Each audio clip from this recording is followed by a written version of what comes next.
พี่น้องซุ้มจอได้เบิ่งคลิปล่ำแพนของน้องไออุ่นรัตนศิลป์อินตาทยราชบ่เราล่ำก่อนของอีพอลุงฝากกุลาไส้บ่ล่ำแพนมันต้องใส่ความเดียวโอ้ยขอละยันเล่าใจขาดหันใจน้ำก่อนท่านบ่ท่านลาน้องสาวคำนางโอ้ยเราล่ำไปปับโอ้ยมาว่าดีแต่คำเพลงอีพอดคนเข้าไปเบิ่งหลา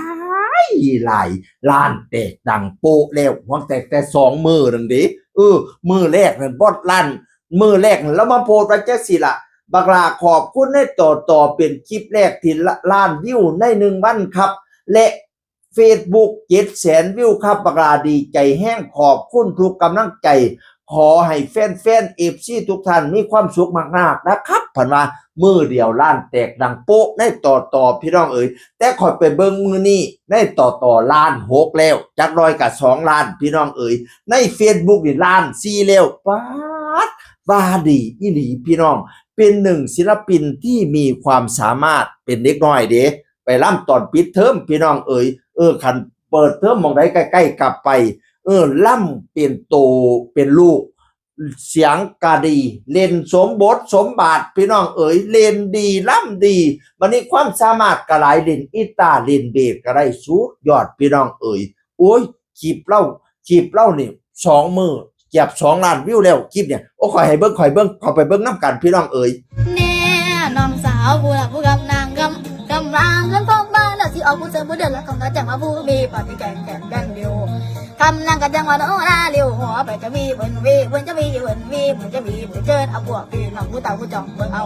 นี่ลาดเด้อผู้เดินลาดเจ้าที่หนักเอวทีเดี๋ยวจะล่ำจะมีเจ้าคนจะไม่ได้ต่ำสูงถ้าแม่นพ่อใหญ่อึงล้ำใจขาดตายคักพี่น้อง มาว่าดีว่าท่านแต่คำเพลงอีพอคนหูผู้ดีความเพลงก่อนเกี่ยวเขียวหมูตันพัดหมูดอนน้องไออุ่นรัตนศิลป์อินตาทยราชเป็นศิลปินที่น่ารักอยากให้ทุกท่านจับตามองอยากให้แม่ทั้งหลายไปช่วย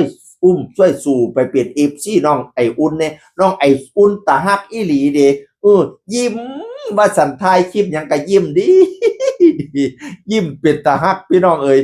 สุดนึงข่อยไปเบิ่งสุดนึงโดนเติบแล้วละอันเขาเจ้าเราไปกับรถเมย์อีหยังบุบัดนี้นี่ไปจอดลงอันเข้าห้องน้ำพะนะว่าเข้าห้องน้ำออกห้องน้ำมาบ่เห็นรถ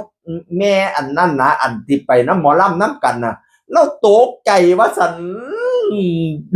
ตอนนี้ตัวเนาะเด็กน้อยเนาะขึ้นรถไปกับอันแม่หมอลำพี่น้องเอ๋ยหมอลำกับไปลำทั้งนั้นทั้งนี้นะกันมีศิลปินผู้นั้นผู้นี้แล้วก็สิไปขึ้นรถน้ำศิลปินผู้ใดก็บ่จักปู่ออกจากห้องน้ำมาหารถบ่พอเขาเจ้าย้ายมองจอดรถโอ้ยแต่นี่ตัวเด็กน้อยให้คำแพงอีพอเคยเนาะ